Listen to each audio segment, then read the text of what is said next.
Oke, halo guys semua kelompok 4. Assalamualaikum warahmatullahi wabarakatuh. Terima kasih karena udah datang mampir ke roomnya kelompok 13. Izin memperkenalkan diri, nama saya Adriel Ruben Matthew. Gue dari DTM 2021 dan asal sekolah gue tuh SMA Negeri 4 Depok. Jadi gue rumahnya kurang lebihnya di Depok, gak jauh dari Uni. Salam kenal semuanya. Salam kenal. Ya, oke, sekarang ke Bang Farid. Silakan Farid.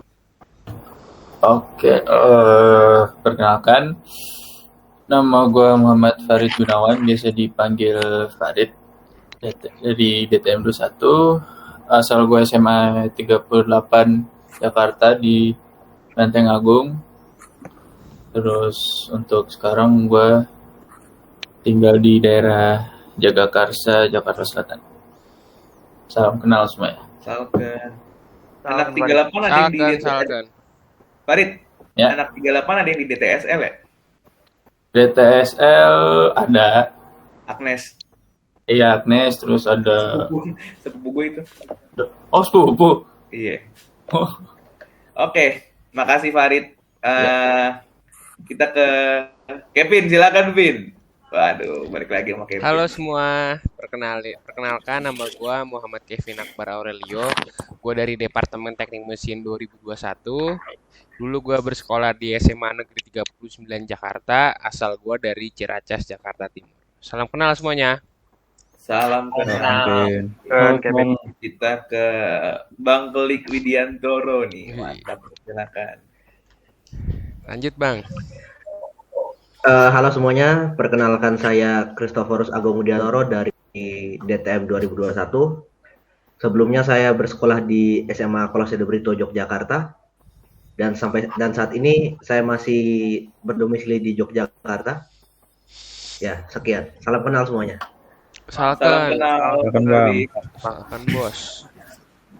Oke, kita ke Banu Raffi Rajendra, silakan. Halo, nama gua Banu Raffi Rajendra dari DTM 2021. Asal sekolah gua dari SMA Islam Dian Didaktika di Cinere. Dan gua juga domisili tinggal di Cinere, Depok. Salam kenal semuanya. Salam kenal. Salam Ban. Kita ke Ryan Jandiar, silakan Ryan. Halo, nama gue Ryan Jandial Muhardi, DTM 21.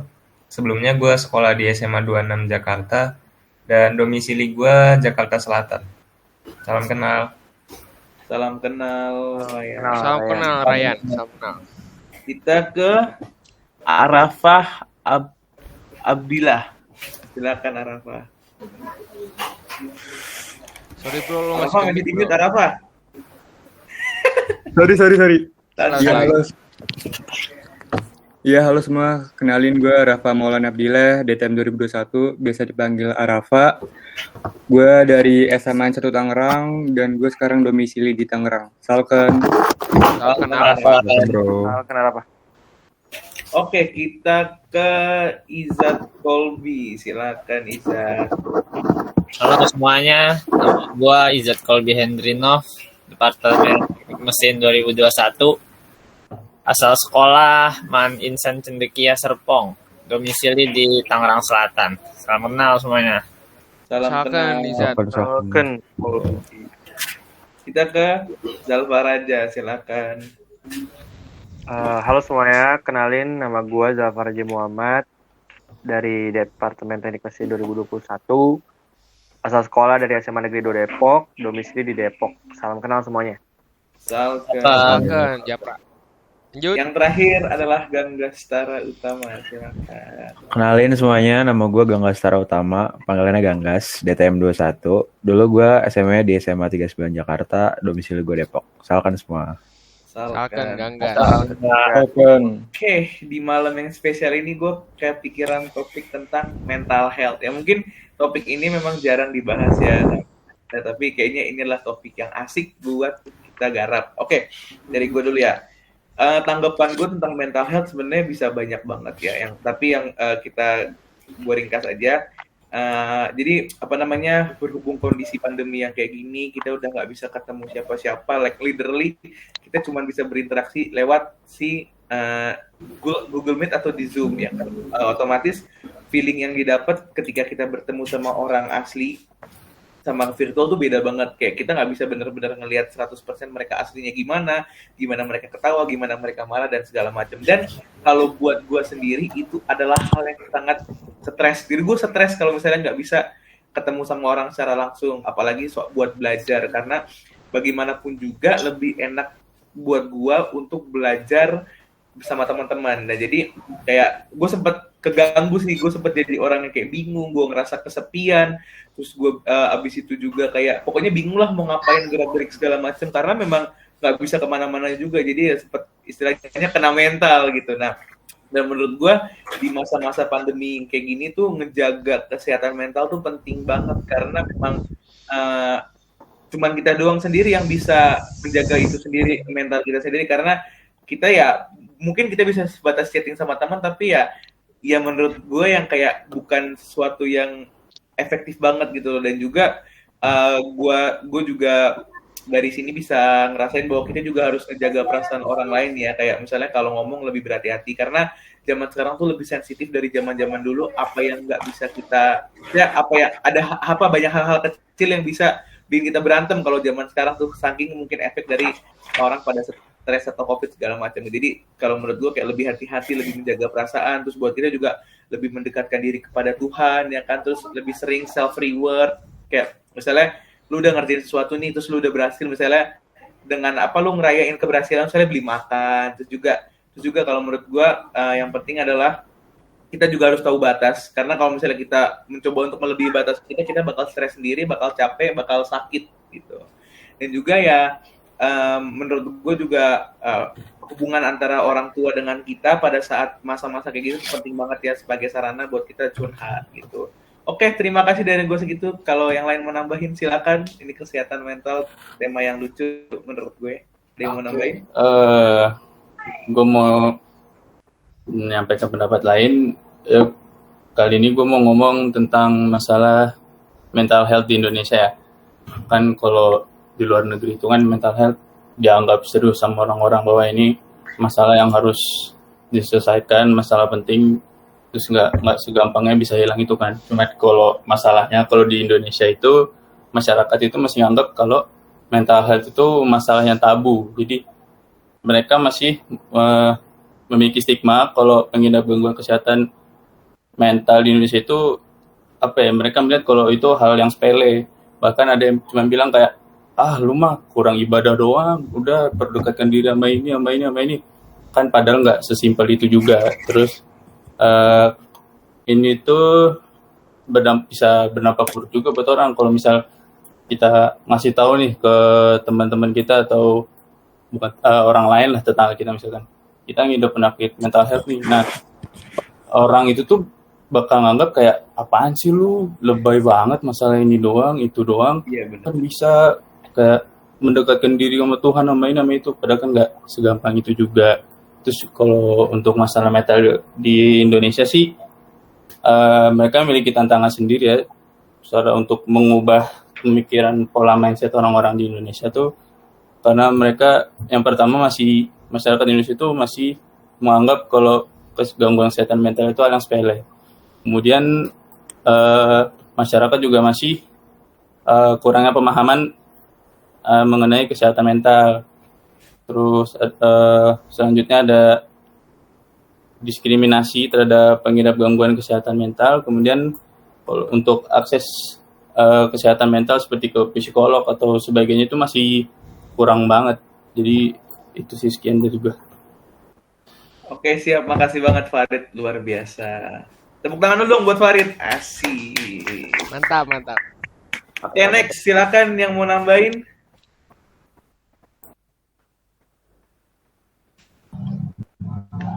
Kalau saya sih setuju banget sama si Farid itu, soalnya realitas masyarakat saat ini tuh kayak anggap apa sih, kesehatan mental kan cuma perkara sepele doang, dan akhirnya itu bakal diarahkan kepada agama, biasanya seperti itu. Nah, entah apakah ini masalah ataupun bukan sebagai masalah, tapi permasalahan pada saat ini bukannya hal yang relevan lagi untuk kayak gitu. Karena kalau misalnya kita ngelihat latar belakang orang loh ya, kita boleh lihat latar belakang orang, ya saya setuju mungkin ada orang yang punya posisi yang lebih tinggi ataupun situasi yang lebih tinggi yang memiliki masalah mental health. Tapi apakah pada akhirnya semua itu bakal disampur rata terhadap masalah agama kan? Biasanya sih kayak gitu. Nggak tahu juga sih apakah mulainya ini dari masyarakat menganggap mental health itu sama dengan gila atau seperti apa, tapi sepertinya di daerah-daerah yang agak kurang sosialisasi tentang itu masih memandang seperti itu sih, kalau saya pribadi ngelihatnya kayak gitu. Untuk penanganan sendiri ya pada akhirnya sampai kita semua dalam konteks masyarakat semua memahami bahwa ini adalah hal yang penting, ya mungkin permasalahan tentang mental health itu mulai bisa diatasi. Karena sekarang kan kita ngomong jujur aja sih, pasti salah satu di antara kita kan kalau punya masalah mental kan pasti dipendam sendiri, minimal ngomong sama orang dekat lah, paling kayak gitu doang. Jadinya permasalahan ini gak mungkin bakal selesai kalau misalnya ada dampak serius yang ditimbulkan, misalnya kayak budaya hikikomori di Jepang ataupun budaya bunuh diri yang naik, itu bakal dipertimbangkan lagi. Kalau saya pribadi deh kayak gitu aja. Ih, keren banget Bang Kelik. Terima kasih Bang Kelik. Silakan yang mau nambahin.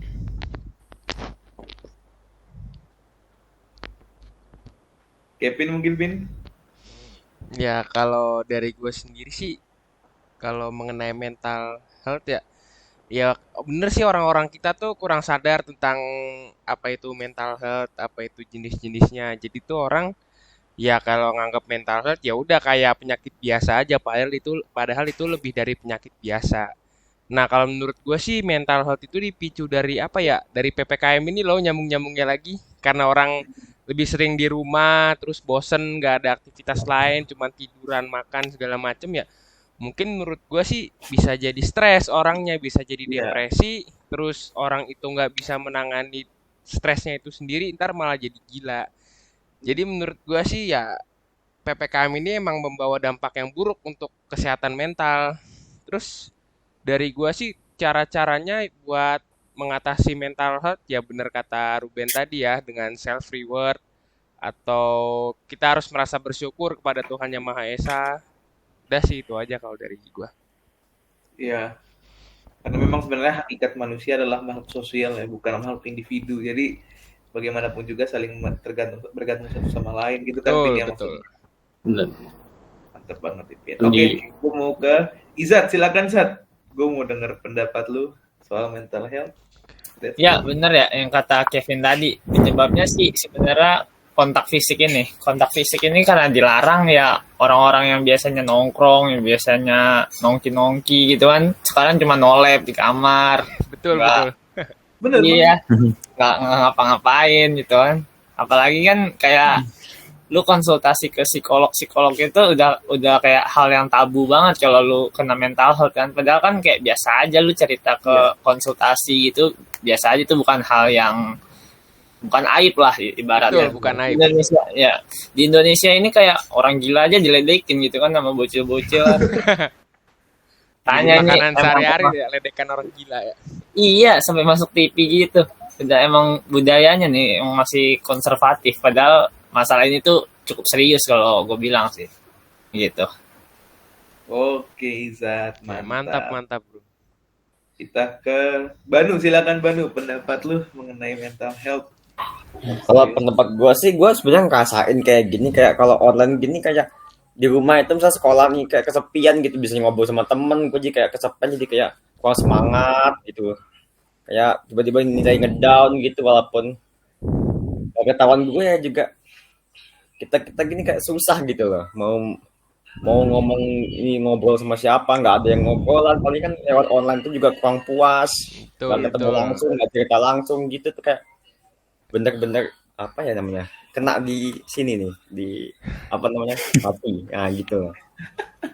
Kurang rasanya ya kalau nggak ketemu langsung ya, kalau ngobrol kurang Zoom gitu. Apalagi kayak gini nih, kita perkenalan baru nih kayak kurang gitu, kurang deket aja gitu ya kayaknya. Oke, siap Banu. kita ke Ganggas. Gimana, guys? Buat lu. Kalau gue mungkin cerita dari pengalaman pribadi aja kali ya, dari awal-awal COVID tuh sempet ya down juga gitu. Apalagi sosial media juga isinya orang pada show off mereka punya skill dan kekayaan, jadi kayak bikin gue insecure aja gitu.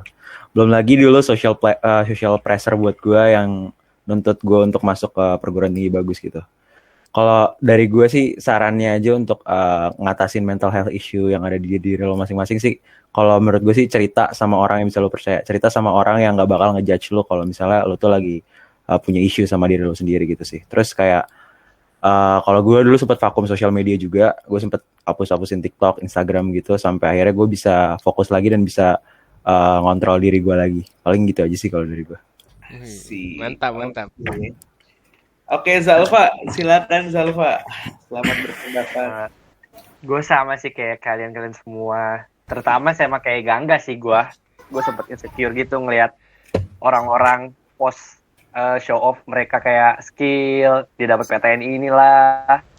Terus banyak kegiatan lah selama corona, covid. Kalau gue kan enggak, kayak di rumah-rumah doang tuh enggak. Gue sempet kayak ngerasa kenapa gue kayak gini ya, kayak gitu-gitu sih. Gue sempet juga kayak diaktif IG, hapus semua sosmed sih, lebih parahnya yang kayak gitu-gitu. Cuman menurut gue, saran gue sih ya bener sih, kita harus ada seseorang buat cerita, buat apa ya namanya, bertukar pikiran kayak apa yang lu rasain sekarang, jadi gak dipendem terus sampai kapanpun tuh, itu tuh harus diceritain gitu loh. Gitu sih menurut gue. Tapi kita juga harus cerita sama orang-orang yang bisa kita percaya, Jab. Iya betul, jangan asal sembarang cerita lah. Banyak yang cepu guys sekarang guys. Ntar lu cerita yang memang close friend. Enggak, lu cerita tentang kegilaan lu ya kan, terus ntar lu bikin konten TikTok, lu makin gila ntar, sob, hati-hati makanya. Iya makanya hati-hati guys. Iya makanya, mungkin lu bisa cerita ke 1-2 orang yang mungkin memang benar-benar udah lu kenal lama, lu udah kenal dia bagaimana, dia udah kenal lu gimana. Percaya sama dia gitu. Udah klop banget gitu istilahnya. Jangan cerita sama orang-orang yang baru atau misalnya iya masih kenalnya tuh yang hahi doang gitu loh. Oke. Makasih banget Zalfa. Sekarang kita ke Ryan. Gimana Yan? Oke, ini gue cerita boleh gak? Boleh bos. Boleh. Gak ada masalah. Santai aja sini, Gak cepu kok. Jadi dulu tuh gue pernah toxic relationship. Lanjut. Gue pernah toxic relationship gitu sama sama ibu gue, sama keluarga gue gitu. Jadi permasalahannya itu karena ibu gue tuh lagi banyak kerjaan kan, terus dia tuh nggak punya teman cerita gitu. Jadi akhirnya dia tuh melampiaskan stresnya itu ke anak-anaknya, ke gue, ke kakak gue, ke adik gue gitu. Nah terus ya gue nggak suka dong digituin, kayak saya jadi kayak punching bag gitu loh, kayak dipukul-pukul terus gitu, cuman buat meluapkan emosinya dia doang. Samsak gitu ya, pukulin. Iya kayak samsak. Terus ya udah, akhirnya gue ngomong gitu kan ke ibu gue, kayak gue nggak suka gitu, sama gue ngasih kayak solusi gitu kan, ibu jangan kayak gini dong bu, ibu tuh kayak gini aja gitu, kayak ngasih solusi gitu. Tapi ujung-ujungnya jadinya malah ke agama, kayak kata Farid gitu. Ujung-ujungnya kan kalau agama Islam tuh kan bilangnya kayak lu harus patuh sama orang tua gitu kan. Kayak lu ngomong aja ke orang tua itu nggak boleh gitu kan. Apalagi lu malah ngasih solusi gitu. Menurut ibu gue tuh paling benar gitu. Jadi ya udah, gue males juga gitu kan. Kayak udah berkali-kali sampai 2 tahun ini gue cerita. Kayak ibu gue tetap aja sama gitu jawabannya. Terus ya gue cerita ke saudara ibu gue juga, dan kata dia juga sama, akhir-akhirnya itu kayak patuh aja deh ke orang tua, kamu sholat banyakin gitu. Jadi ya males gitu gue cerita ke orang lain. Dia penting juga sih mental health nih. Iya. Tuh lu masih ngalamin itu bro? Masih sih. Oh iya, semoga Semangat, cepat bro. beres dah. One day pasti Cepat berlalu. One day pasti bakal ketemu jalan yang terbaik. Tuh, amin. Istilahnya tawakal aja, setia aja lu, stay on plan, jangan lancang lenceng, pasti ada jalan terbaik. Semangat Ryan. Semangat bro. Semangat, Ray. Oke, makasih buat Ryan. Kita ke Arafa. Silakan Arafa. Terakhir ya Rafa ya? Iya, kayaknya. Iya, oke terakhir. Gue setuju sih tadi yang dibilang Farid kalau misalkan isu mental health ini tuh kurang apa ya, masih disepelein di Indonesia. Kayak menurut gue isu ini tuh udah ketinggalan jauh sama negara-negara lain, bahkan kayak negara lain tuh setahu gue kayak ada hotline care buat orang bunuh diri. Jadi kalau misalkan orang tuh depresi mau bunuh diri bisa telepon hotline care buat konsultasi gitu. Sedangkan di Indo kayak masih dianggap tabu sama aib. Kayak gue juga penglihatan gue media-media besar di Indo tuh kayak kurang nge-up masalah mental health ini. Ketutup sama masalah lain ya yang di-up. Nah, iya benar. Masih banyak banget masalah lain yang agak kurang penting tapi terlalu up gitu, terlalu nge-booming. Iya. Terus juga bener banget kayak pandemi ini tuh bener-bener berdampak besar terhadap mental health. Kayak menurut gue salah satu penanggulangannya dari kita bisa dari langkah kecil sih, kayak misalkan kita lebih aware sama teman kita. Kalau misalkan teman kita ngelihat ada yang aneh nih, kok dia jadi tiba-tiba diem, mungkin bisa diajak bicara, dia kenapa gitu-gitu sih. Oke. For your info, sebenarnya Indonesia tuh punya layanan hotline buat bunuh diri gitu, tapi karena sering dijadiin buat prank call, ini setahu gue. Jadi sebenarnya kita punya nih hotline-nya berapa gitu nomornya, tapi karena sering buat dijadiin prank call, jadinya orang tuh yang apa istilahnya servernya sana tuh males antara bingung mana ini yang serius mana yang enggak, jadi main-mainin gitu ya malah ya. Iya, gitu. Nggak cuman ini kok buat kalau bunuh diri gitu, mau polisi ke ambulan ke pemadam juga gitu juga sebenarnya. Iya, sering dijadiin prank call. McD aja sering dijadiin prank call, soalnya gue pernah nge-prank call McD. Itu. Oke. Jadi kesimpulan yang gue dapat dari kalian adalah memang mental health itu perlu banget buat dijaga, buat dijunjung tinggi.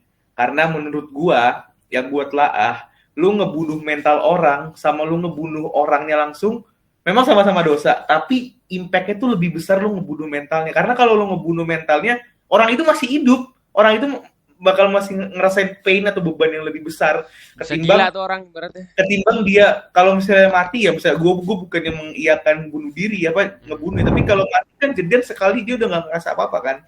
Tapi kalau misalnya lu bunuh secara mental, lu jatuhin mental, lu hancurin karakternya, itu bener-bener kayak dia orang bingung aja gitu, jadi kesepian, dia jadi rusak, dia jadi lari misalnya ke hal-hal yang lain, dia jadi hancur gitu istilahnya. Ya, hancur. Secara kehidupannya, walaupun sebenarnya ini secara raga, secara jasad dia masih ada, tapi secara jiwa tuh dia udah mati gitu loh menurut gue. Parah sih apa pembunuhan karakter dan pembunuhan mental tuh. Jadi buat kalian yang punya teman, kita nih khususnya kita baru kenal nih. Jadi kalau gue biasanya tipsnya adalah tahu dulu gimana lawan bicara lu. Jadi lu kenalan dulu nih, terus apa yang menurut dia sensitif buat dibahas, apa yang menurut dia enak buat dibahas, itu lu harus tahu dulu dari setiap temen-temen lu. Jadi lu bisa menyesuaikan diri, memosisikan diri. Misalnya nih, bercandaan gue nggak mungkin bisa nih sama kayak bercandaan gue ke Zalpa, mungkin nggak bisa sama kayak bercandaan gue ke Bang Kelik, itu nggak bisa. Bercandanya Kevin ke Izzat sama bercandanya Kevin ke Pari itu bener-bener jangan disamain. Jangan pernah mengeneralisir orang tersebut. Karena kita nggak tahu bagaimana dia di rumah, kita nggak tahu bagaimana society dia, kita nggak tahu bagaimana seberapa pain, seberapa buruk, atau seberapa kelamnya masa lalu ini. Kita nggak boleh sama rata, kita harus bener-bener menjaga diri kita, menjaga perkataan, omongan. Ini sebenarnya buat gue juga sih, karena gue tipe orang yang kalau ngomong tuh, kadang biasanya kan ada orang yang mikir, yang ngomong dulu baru mikir, ada yang kebalikan. Soalnya gue juga lagi berusaha buat untuk aja gitu dulu. Ya apalagi kita di lingkungan baru, gue nggak tahu nih misalnya ke orang siapa, tahu-tahu dia temperamen, tahu-tahu gue dipukul aja gitu kan, gue kan ngeri kan. Jadi kita harus menjunjung tinggi juga perdamaian melalui perilaku kita. Dari kita bisa kok menjadi perubahan buat teman-teman, buat lingkungan sekitar kita, kalau kitanya niat dan mau. Gitu. Gimana, Bin? Udah 24 menit, bro. Oke, terima kasih banget buat kelompok 4. Terima kasih kelompok 4, mantap. So far ini pembahasan podcast kita yang paling luar biasa, karena membahas banyak ini. sesuatu yang Berat sebenarnya ini buat dibahas, Berat tapi anjing topiknya. gue kepikiran buat ngebahas ini karena seru aja Gua gitu. end dulu ya, ini ya. Iya, ya.